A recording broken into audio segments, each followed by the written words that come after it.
What's going on, guys? It's Groove back with another book review, and today we have Stephen Hawkins' Brief Answers to Big Questions. Every time I go on Amazon, this thing is always sold out. I don't know if it's because of a certain list that got released earlier this year or what, but we finally got our hands on it, and now we get to go over it. First of all, this is his last book that he ever released before he passed away. And so the introduction, it just goes over like a brief history of him, his childhood and, his early adult life, and then his body broke down and he had to be in the wheelchair, and then he could actually still talk until his larynx, I believe, started to give out. So that's the little flap that goes over your throat. So, every time he used to eat, some of his food would go into his windpipe. And so they had to do the surgery to close that off completely, so then he couldn't speak anymore. He also has a really big sense of humor. He talked about how he didn't really understand why he got so popular as a scientist. He was just like, maybe I just fit the description as being some disabled genius. He started laughing. I thought that was pretty funny. His sense of humor is pretty big. But yeah, then it jumps right into the questions. I'm not gonna lie, I was really surprised by a lot of these answers that he gave in this book. This guy is super 100% left brain. If you don't know, your left brain is all logic, and then your right brain is the spiritual side of you, intuition, all that stuff. He is just 1000% left brain. So the first question he answers is there a God? And he was like, I don't want to offend anybody, but no. Just straight up, no, there's no God. He doesn't believe in it.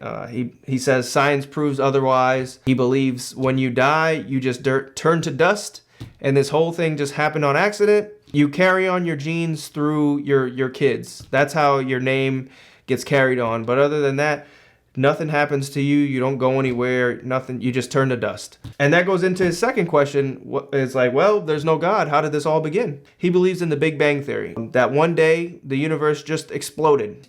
Everything came to be, and then, the universe is ever expanding. And he believes that there was a singularity that happened. Some small particle just exploded. He gives an example. So he's like, okay, if you want to build a hill and you're like on a flat ground, in order to build a hill, you have to, dig the ground out. When you dig this dirt out of the ground to make this hill, you leave this negative space. And so he says that there's positive energy and negative energy. And he believes that these forces just played with each other, and then, the universe just exploded into existence. He believes the universe just kind of spontaneously combusted in a way, created out of nothing, just on a whim. So another interesting question was, can we predict the future? According to the laws of the universe and the laws of physics, that yes, we can actually predict the future, but because this world is so chaotic that we can't replicate it every time. He gives the example of the weather. Like, people try to predict the weather. Oh, it's gonna rain because, this happened and that happened. It's gonna rain tomorrow at 2 p.m. But then it doesn't rain at 2 p.m. So he says that there's too much chaos in the world to actually predict the future, but according to the laws of physics, that we can actually predict the future. Here comes the biggest question of the book. What's inside a black hole? If you don't know, black holes are big gravitational pulls in the universe that suck everything inside. Pause. That not even light can escape. So we cannot see inside of a black hole. So everybody wants to know what the heck is inside those things. Up until recently, there has been no way to know what was inside these black holes. There's been only three measurements that we can look at when it comes to black holes, and that is the mass of a black hole, the energy of the black hole, and the rotation of the black hole. So we can look at those three things, but as far as looking inside, there's no way we can look inside.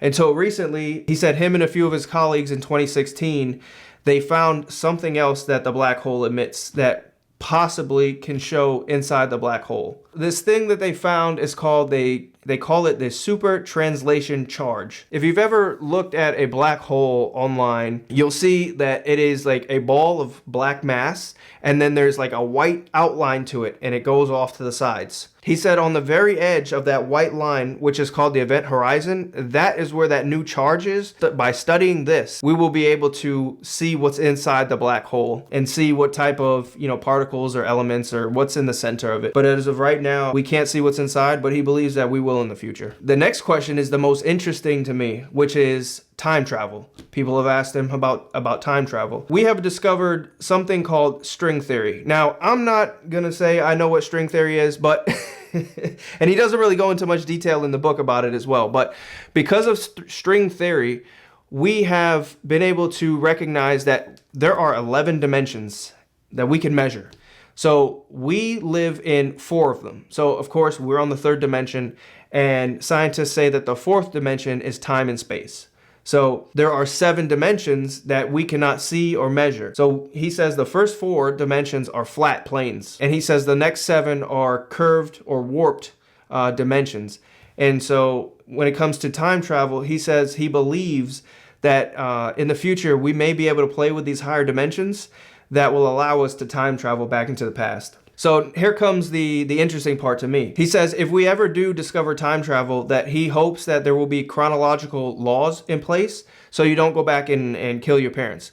And that's kind of where he left off with that question. But, you know, everybody that I see online, when it comes to the question of time travel, like there's all these questions of, hey, if you could, would you go back in time and, you know, kill little Hitler, like child Hitler, so he didn't do what he did? You know, that's like this big moral question. But then, you know, everybody who tries to answer that question, they're like, well, if you kill child Hitler, then you would just create an alternate timeline. So if you came back to yours, you know, there would still be a Hitler. He still did what he did, but you would just create an alternate timeline to where he'd never existed in that time, but it wouldn't affect yours, you know? And he didn't answer that. He just said that, you know, hopefully people don't go back in the past and kill their parents. But again, he doesn't mention of like, you know, that creating an alternate timeline. Because again, if you went back and, you know, killed your parents, they would still be alive in your current timeline. But again, he doesn't go over that. But I thought that was pretty interesting that he didn't touch on, you know, alternate timelines. He just said there would be one timeline and you could mess with that. Another interesting question he goes over is like, how will the Earth survive in the future? And his responses were really different, let's say to say the least. He's a really big proponent on climate change, killing the planet. And he's also really big on overpopulation. He believes that we need to get out of here quickly because the world is overpopulating. He believes there's too many people in the world, which is funny, again, because he passed away in 2018, but all the data that, I don't know if this data just came out now or what, but all the data says that population is on a decline. Like, the Japanese are like ringing the alarm, like, yo, we're going extinct. Like, all the populations are on a decline. More people, like more countries, the populations are just getting older and there's no new young people.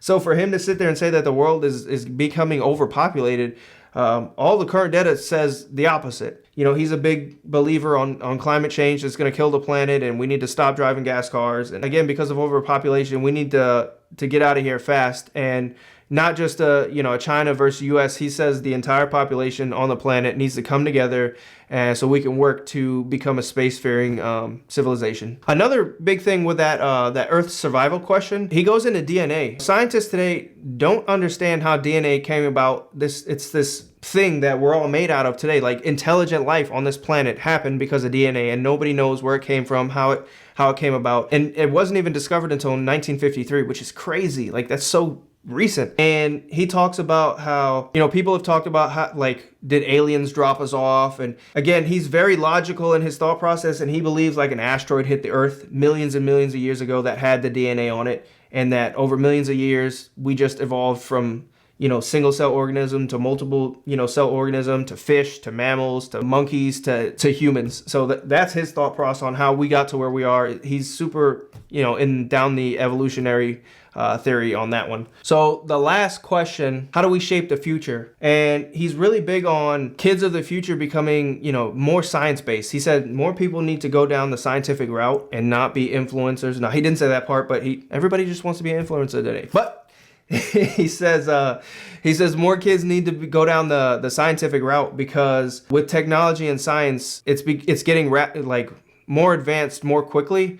And, you know, he says that we can, you know, already genetically engineer our DNA to make us better humans. And he doesn't want that technology just being in the hands of like a small group of elite people.